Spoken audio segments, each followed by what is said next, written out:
Welcome back to episode 2 of Create the Narrative with your main man, Art. Now, I do just want to make a little quick briefer before I jump into NBA free agency. I will usually be talking about a lot more than just sports in general, but as far as sports, I will be talking NFL, college football, college basketball, of course, NBA. Right now, I just feel like there's just so much going on in NBA free agency that's probably going to be the bulk of my videos, and there probably won't be too long, as it's just me, as you see. I am in talks with a couple of my friends, though, so hopefully you'll be seeing them soon. And again, I am shooting all this on an iPhone, so the quality probably doesn't sound the best, so I don't want to make it too long. But we'll get there, man. We'll get there. But I will generally let you guys know in the beginning of all my episodes what I want to talk about. And today, I do want to talk some UFC because Saturday was a little crazy. I mean, Ilya is just, shocking. It's like we seeing Connor 2.0. Of course, NBA free agency, that's probably where I'll start here today. And even with that, I do just want to start off with something crazy that just happened. The Bucks are waiving Damian Lillard. They're stretching out his contract as well, so they'll still pay him over the next 5 years. But that does free up some cap space for them to, go ahead and go sign Miles Turner. I do want to talk about the Miles Turner end a little bit here in a second, but as far as just like the Bucks and Damian Lillard, on the Damian Lillard end, at least now you're getting your money and you get to go to a team that you actually wanted to once you get healthy. I know the whole reports of him wanting to go to Miami was big in the beginning, and then he ended up getting traded to the Bucks. So Portland didn't necessarily show him the most loyalty, but they put him in a situation to win, which is what he wanted. So can't be too mad at that, right? Now, as far as like where they are today, one side gets the money to sign a player that they need. The other side gets their money and they're injured, so they're not really high valued as of right now because people don't know what he's going to come back to be. He is in his 30s or late 20s, that is, so yet to be seen there. But if he can come back and be like Clay was when he came back, if he can be that type of player, I think a lot of teams will show interest in him. That jumper's not going nowhere. That form from Dame is going to be there forever, I think. It's put in enough muscle memory for that to, stick until he's 90. So I think he still will show some interest. I bet we'll see him talking, or in 2026 is probably when we'll see him sign again. And I bet that'll be to Miami, but, we'll have to wait and let that play out. As far as the Miles Turner piece here, that's where I think things get a little bit crazy. Of course, he was with the Pacers. They just coming off this NBA Finals run, and they did lose Tyrese Halliburton.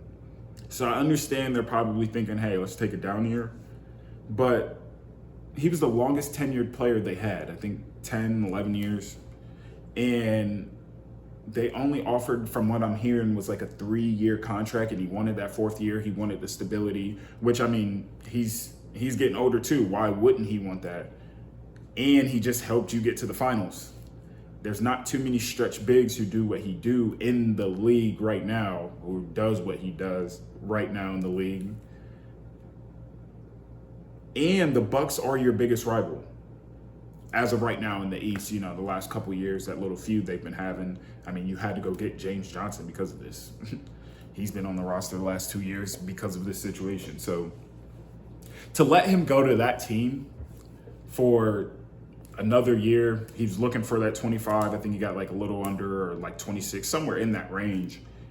It's crazy to me. Just like, why? What were you thinking? I understand you have a down year next year, but are you expecting to get DeAndre Ayton? You need to stretch big now. Once Tyrese comes back, it just doesn't make sense to have DeAndre Ayton, someone who's just stuck in the paint as much, especially with his track history of, the reports coming out in Portland, why they bought him out. They were just tired of his attitude. Same thing in Phoenix with him and Monty.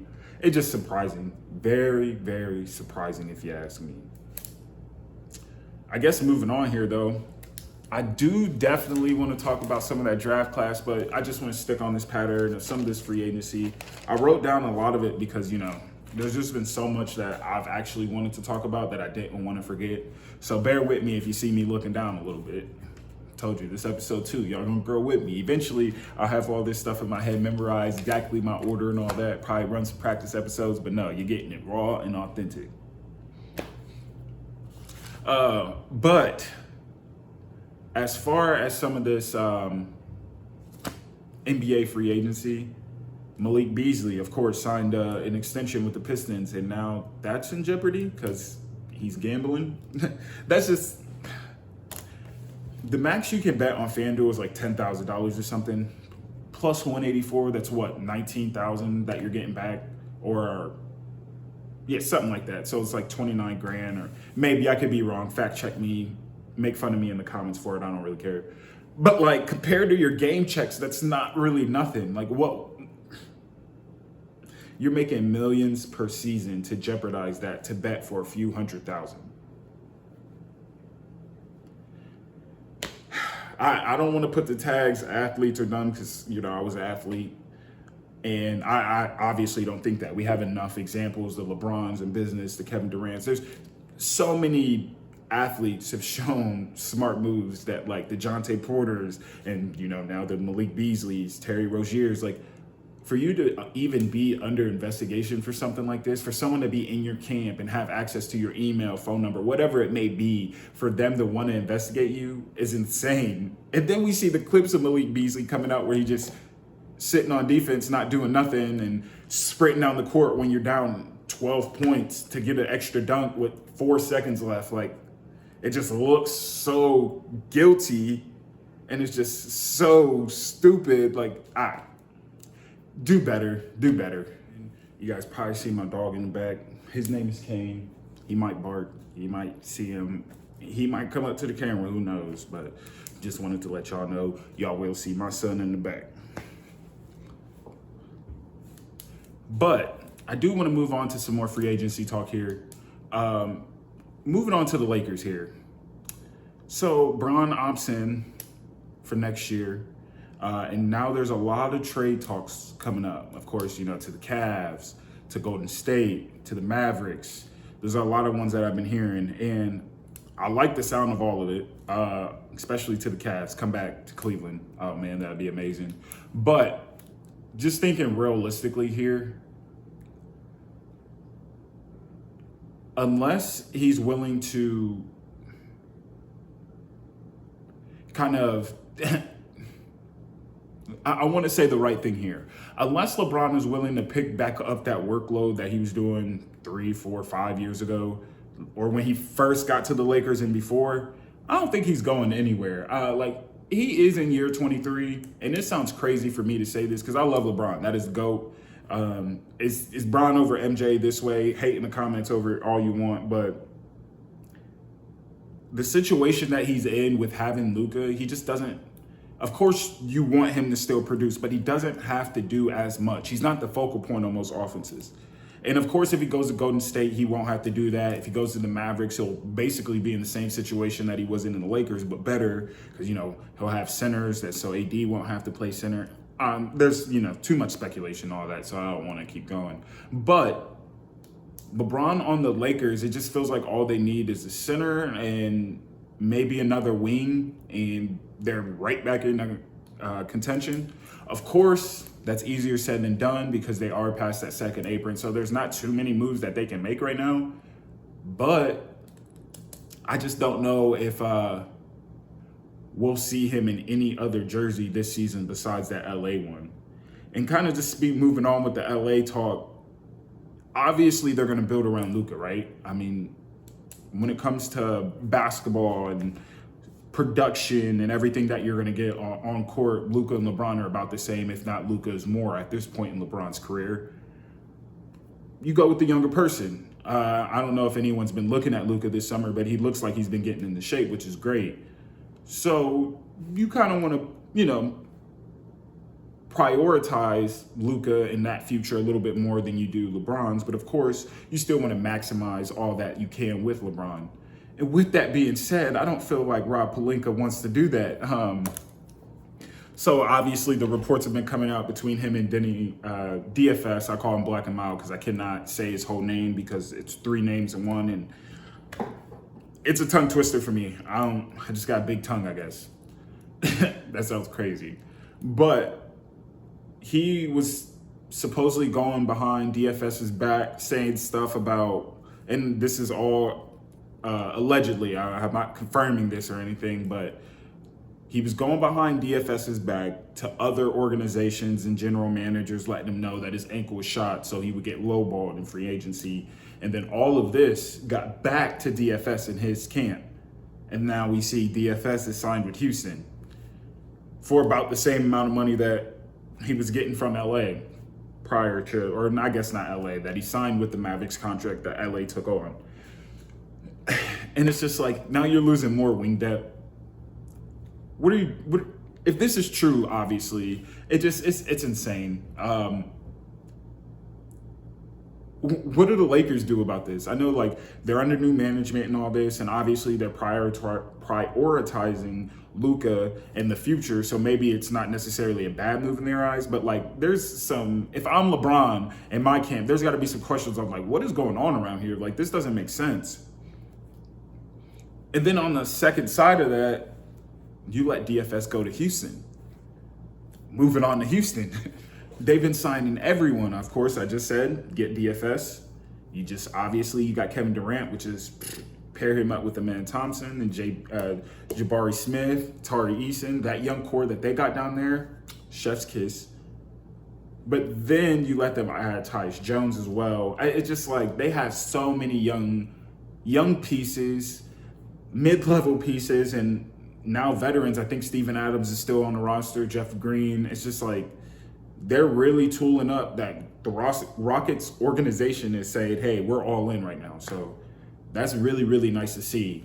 And kind of with that, even with them doing that, I still don't know if they're the favorites or they can beat OKC. But like, it's just really nice to see now that the West is just as open as the East was. Because the West is always the powerhouse, and obviously we had Rockets were the 2 seed, OKC was the 1 seed, and then obviously Denver, everyone's kind of always worried about them. Now we are projecting the Spurs to be really good. Mavs, when Kyrie comes back, obviously that won't be until like next February at the earliest probably, so that's just still reach. But AD is still there, Gafford's healthy, Lively will be coming back early, so they could still make a push. It's just a matter of who goes on runs at the right time, because obviously winning a championship is a lot of luck. So I'm just glad to see how open the league is right now. It is really, really beautiful to see. And I do want to wrap up just my NBA talk in general up here with the NBA draft. Just kind of talk about a little bit of my favorite picks and some things that are just questionable in general, because like, just start here. I love Derek Queen. I like the pick that he got for New Orleans. But what I'm confused about now is, one, don't you kind of need a center? I understand you're doing this to kind of put some pressure on Zion. And obviously Derek Queen is a really good player, small ball, which I don't know how you're going to really play small ball with the way, Indiana was big, OKC is big. The 2 teams that were in the finals last year ran double bigs a lot. So like, I don't know how that's going to work, but that's not even my concern right now. You gave up a first-round draft pick in next year's draft for Derek Queen, who was your second first-round pick this year. And it's just like, I feel like you're putting too much pressure on him to be great for next year's pick, not for you to give up that pick and it makes sense. Like, why? I love Jeremiah Ferris. He's probably one of my favorites, probably not the favorite, but one of my favorite picks of the draft. But then you get Derek Queen, who I think is a really good player, but like, I don't think you were thinking all the way through. I think it was hey, we really like this player, we want to get him, let's do whatever, and then forget the future. Unless you're thinking about trading Zion and getting some value for him, that's the only thing, honestly, to me, that would make all this make sense. But other than that, I mean, as far as a roster, it looks good, but I just don't know how it's going to play. In another one of those, Portland, this has nothing to do with Young. I like him. I just don't know if I like him at the 16th pick, especially with them moving up to do that. He's a very under the radar player. Not many people knew about him. And obviously that could have been like the same thing with Giannis. You don't want anyone else to get him. You know, the stories was coming out with Giannis where he was hiding out in ATL, but then an executive from ATL gets fired, gets picked up from the Bucks, and then boom, Giannis is now a Buck. But before waiving DeAndre Ayton, you had 3 centers, but then you do waive DeAndre Ayton, and obviously you had to pay him. I obviously I spoke about it earlier in the video, you were tired of his attitude, but it's just like, you didn't have to move up to make that pick and then buy out another player. Like, it just feels like to get where you're going, there was a better way. That's all I'm saying.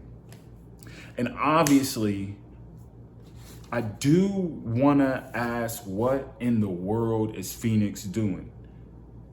And I want to tell them to take a page from Milwaukee's book if possible. If they can buy out Bradley Beal and stretch out that contract, or just stretch his contract out, I don't know what they'll have to do, but do something, because there's way too many 2 guards. Jalen Green, Bradley Beal, and Devin Booker all on the roster together. What are you going to do? Put Devin Booker back at the 1? I thought that's why you got Tyus Jones to begin with. And I understand you re-signed Colin Gillespie, but he's going to come off the bench, right? Like, that would be the smart thing to do. I'm so confused. Then you have a whole bunch of centers. You got Nick Richards last year, drafted another 2 centers. Or no, you didn't draft 2 centers. You got Mark Williams on draft day and then drafted a center. I feel bad for Devin Booker. That's all I'm going to say. And just to give some good energy towards the NBA draft and this draft class in general, I think my favorite pick, someone who's going into a really good position, is going to be Trey Johnson from Texas, going to Washington. He'll be, with Bilal, Bub, Chris Middleton. I feel like he'll really get to learn how to be an efficient scorer in the league under Chris Middleton and play defense, because that's what that team's been doing. Alex Sarr and all them to end the year last year. I know it's talked about them in episode 1, but I really do like that pick. Like, them together looks really good. I know I said I like Jeremiah Fears. He's probably like 2 or 3 for me in this draft. I like Ace in Utah as far as just being able to develop and become a star. I think he could end up in like a Paul George type situation where he ends up outgrowing the city, or just they don't align or something. Because I don't know what Danny Ainge is doing. It feels like he's just supporting other teams around the league, but or he's just waiting for the Utah's chance to really be great. I know there's talks about Walker Kessler being going anywhere at this point, honestly, but I think they'll keep him, honestly. If you keep him, keep Laurie. You got Keyshawn George, you draft Ace. You got some pieces over there, man. I mean, obviously, I don't think they'll be like top 10 in the West this year or next year, but like, stay the course without giving up too many pieces, because it seems like you've just been giving up everything. And again, I wanted to give some good energy. I think Ace is really going to be a good fit as far as just seeing a young player get to develop and become a star. Obviously, with all the background noise, I don't even want to talk about that. I think it'll be nice to actually see him on the court once we get to Summer League, that is. And then just moving on here, I do want to speak a little bit about some UFC. I know I opened up this episode talking about Ilya becoming double champ, getting that Conor 2.0.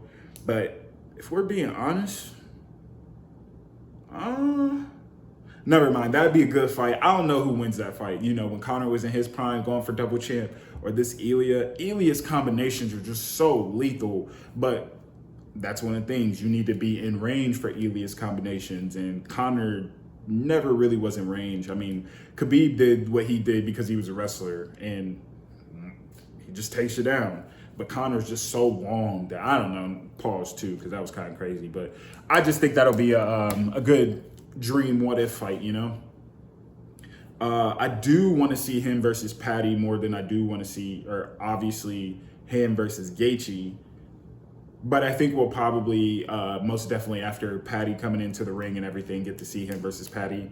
And even just talking about dream fights, that Kayla Harrison versus Amanda Nunes, Man, I wish Amanda like didn't take that time off, because then wouldn't have to worry about the rust or anything like that. Or I wish at least she would take a fight before taking Kayla Harrison. But she's the GOAT, so I just can't wait to see that fight. Honestly, man, Kayla Harrison is jacked, and she just really, really reminds me of like a female version of Kamar Usman in a way, but obviously she's a female and she's white. But yeah, the way she's solid all the way around. Obviously, anyone can get caught with a head kick in the last round, lose their championship belt. But I think Kayla Harrison is the truth.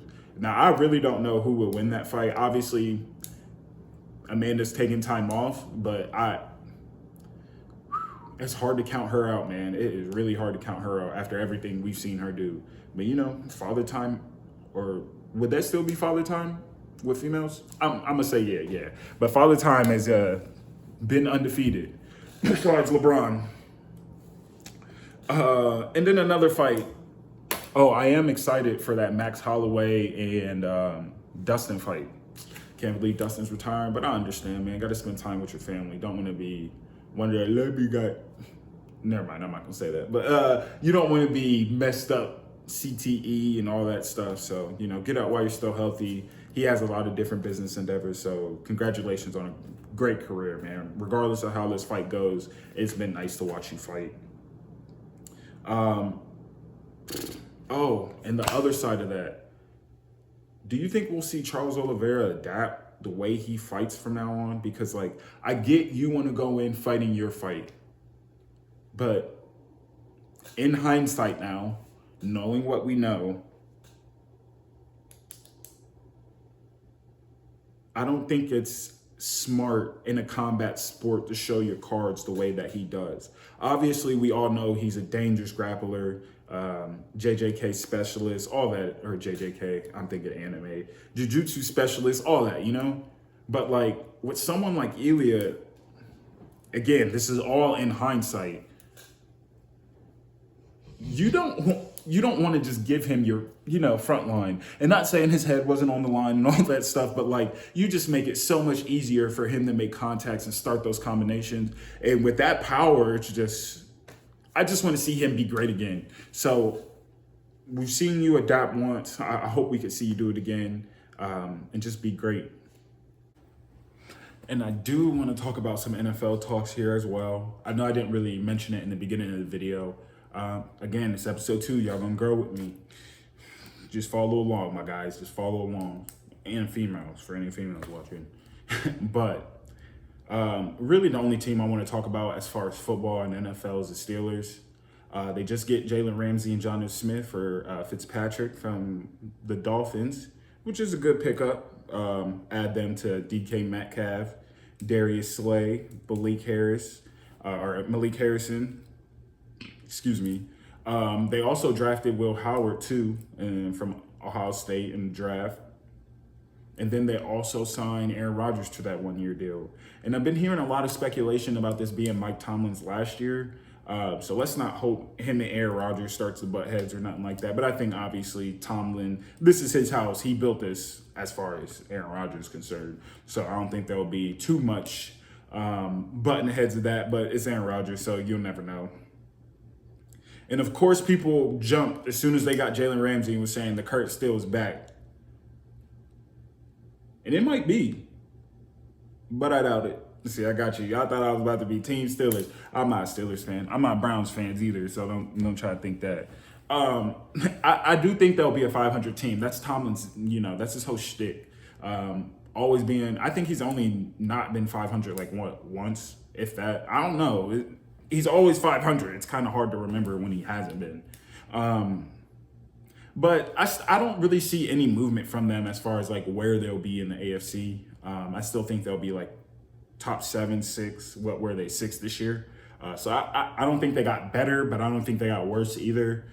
So kudos to you Steelers fans. But I really hope this isn't Mike Tomlin's last year. And if it is, I hope they, he gets to go out with a bang, because I've been watching him since I've been watching football. Mike Tomlin, he's Eric Spoelstra the Heat for me. Like, who else has been in the league coaching one team in this current NBA very long? Like, you got Eric, Steve Kerr, Donovan with the Bulls after but he was in OKC, so I don't even know if I could say that. No. Yeah, that's really it. Everyone's been, almost could say Mike Malone in Denver, but that's done. Oh, T-Wolves? No. That's smooth. Yeah, see, exactly. Mike Tomlin's been like one of the longest reigning coach. So, I mean, I hope they do him right. I hope this isn't his last year, and if it is, again, I hope they do him right. Get to go out with a bang, AFC Championship, because they'll probably lose the Pat. Shout out Duran. Hey, that's the end of episode 2, man. I hope y'all enjoyed. Leave a like, comment, subscribe, whatever y'all need to do. Share it. Tell your friend to share it. Just try to beat the last views episodes. Let's do that. Let me know what y'all want me to talk about next, what y'all want to see. If there's anyone y'all think that should be sitting with me, just let me know. Thank y'all for coming and watch, and I appreciate all of y'all.